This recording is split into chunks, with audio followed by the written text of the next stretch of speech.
Hai, pasti mikir ini belut ya. Nyatanya bukan, ini adalah ikan sidat atau dalam bahasa Jepang disebut sebagai unagi. Ikan ini asli dari Indonesia loh. Namun, ikan ini lebih dikenal di negeri Sakura dibanding negeri sendiri. Dan tim kami pun berhasil mengunjungi tempat pembudidayaan yang terletak di Desa Pamijahan, Bogor, Jawa Barat.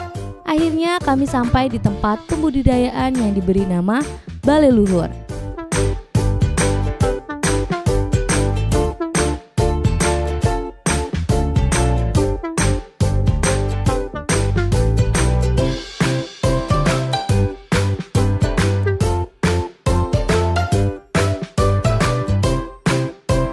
Di dalam kolam besar, ikan-ikan di sini dapat berenang dengan bebas di air yang mengalir dan jernih.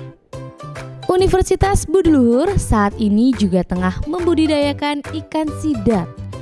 Iya, saya begitu sangat tertarik ya ketika salah satu dosen dari Budi Luhur, Ibu Wiwin itu datang dengan konsep tentang pembiakan sidat itu, pembudidaya sidat.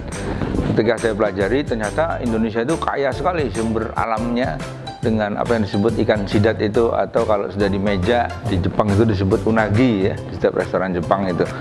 Kita kaya sekali akan sumber alam ikan sidat itu karena bibitnya banyak di sini dan juga harganya mahal di luar negeri gitu ya. Tetapi belum banyak orang yang mengerjakan budidaya itu.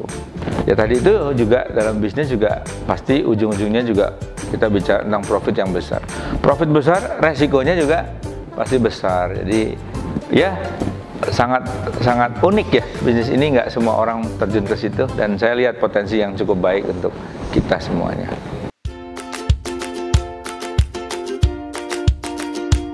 Walaupun belum lama membudidayakan ikan sidat ini, Budi Luhur akan terus berupaya mengembangkan ikan sidat untuk dikenal masyarakat luas.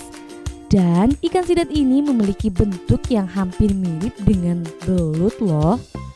Kalau sidat bentuknya secara ini hampir sama ya. Cuma kalau belut itu dia kan pure ada di sungai, ada di air tawar. Nah kalau sidat ini dia memang ada di sungai, tapi dia ketika dia ingin memijah, dia akan beranak gitu ya. Dia itu akan mencari laut, dia akan kembali ke laut dan dia masuk ke dalam laut yang paling dalam, ke palung-palung laut. Nah di situ dia berpijah dan dia hidup sampai kira-kira 2 bulanan di laut, di muara-muara gitu. Terus nanti setelah dia udah cukup umur, dia akan kembali ke sungai. Nah terus kalau belut itu secara bentuk dia lebih kecil, lebih kurus. Kalau sidat itu dia besar, malah dia ada sirip di samping kanan kiri. Jadi seolah-olah dibilang dia belut bertelinga, dan dia juga di atas bawahnya itu ada siripnya. Kalau belut kan pure kayak ular gitu ya. Tuh.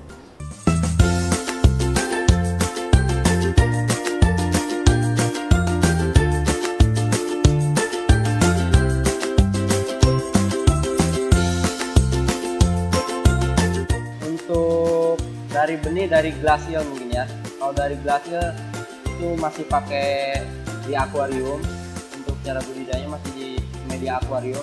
Nah mungkin kalau ukuran udah 10 sampai 10 gram per ekor, nah dia akan pindah ke kolam fiber. Masih memberikan pakan sehari 2 kali, pagi sama sore. Makannya berbentuk pasta. Kita dimasak dulu kayak bikin bubur, nah, lalu dikasih sama ikan. Cara mengolah dan memberi makannya pun terbilang unik. Sebelum memberi pakan, jangan lupa untuk memasukkan jaring ke dalam kolam sebagai wadah pakan. Langkah pertama untuk membuat pakan sidat ialah dengan memasukkan bubuk labu ke dalam panci berukuran sedang dengan takaran yang sudah ditentukan sebelumnya. Kemudian masak di atas api kecil dengan ditambahkan sedikit air serta diaduk-aduk selama 3 menit untuk membuat pakan ini berubah bentuk menjadi padat seperti pasta.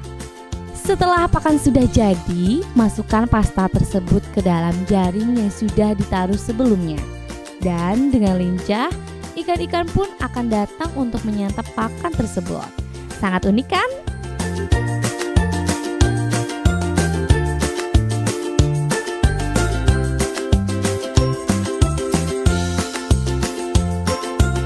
Kalau untuk penggantian air mungkin bisa tergantung kekuatan air. Kalau misalkan ikan sidat ini, jadi kalau sistem resirkulasi, jadi airnya dikurangi 20%, ditambahin lagi. Kalau untuk pencucian filter, sehari sekali dicuci filternya. Standar airnya tidak terlalu dingin, kira-kira 25 derajat kalau suhunya. Ya mungkin kalau pH di atas 6 sampai 8 pH-nya. Ikan sidat ini sangat rentan terkena penyakit loh. Jika kita tidak memperhatikan kualitas airnya, ikan sidat ini memiliki ciri-ciri khusus ketika sedang sakit.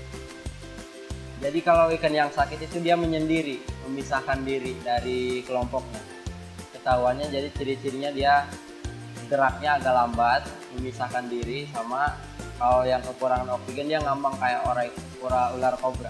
Kalau yang sehat itu aktif, geraknya aktif, dia bergerombol.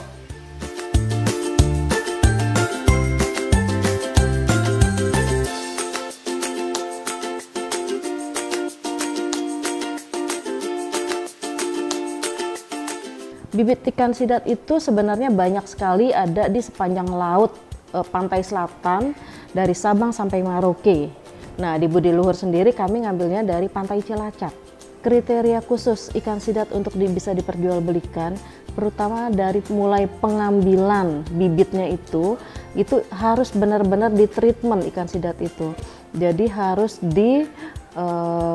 untuk makanannya itu juga benar-benar harus dijaga, airnya harus bersih gitu. Terus faktor oksigen udaranya juga harus cukup karena ini ikan ringkih sekali. Ikan sidat itu standarnya banyak sekali terus terang. Karena produsennya ikan sidat itu terutama itu adalah Jepang.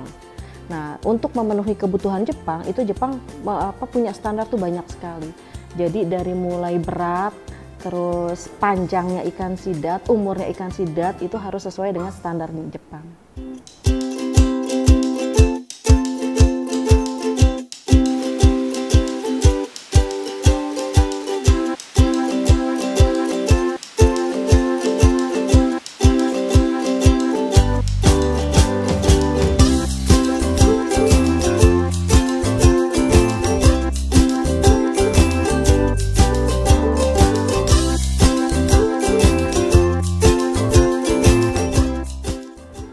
Kalau tahap ekspor itu dia kalau dirupiahkan gitu ya, per 1 kilonya itu 600.000.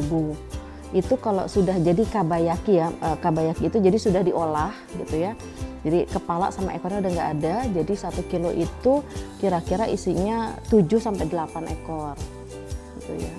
Nah itu jadi misalnya kalian bayangkan kalau dalam 1 kilo bibit ikan sidat itu sekitar 5.000 ekor. Nanti dia sampai besar itu kalau di sini itu harganya sekitar 1 juta sampai 1,5 juta gitu ya bibitnya. Ketika dia besar dalam waktu kurang lebih 1 tahun, dia itu dari 1 kilo bibit kira-kira dengan tingkat kematian 20% dia jadi 1 ton. Jadi 1 ton sidat yang siap konsumsi. Nah kalau 1 kilonya dihargai sekitar rata-rata 400.000 aja ya kita ambil. Berarti kalau 1 ton itu kan ada berapa 1.000 kilo ya. Nah itu kalian kebayanginnya ada berapa gitu uangnya. Dalam waktu 1 tahun dari mulai kurun waktu dari 1,5 juta sampai outputnya sekian gitu.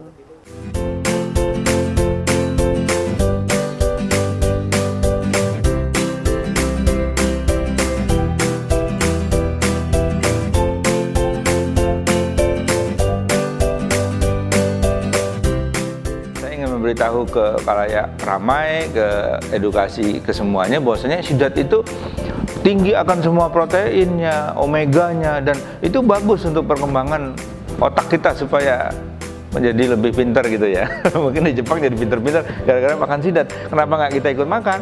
Gitu. Di balik harga yang terbilang mahal, ternyata ikan sidat ini mengandung banyak khasiat dan kandungan gizi yang tinggi loh. Gimana nih? Tertarik untuk mencicipi ikan satu ini? Atau bahkan kalian berani untuk membudidayakannya?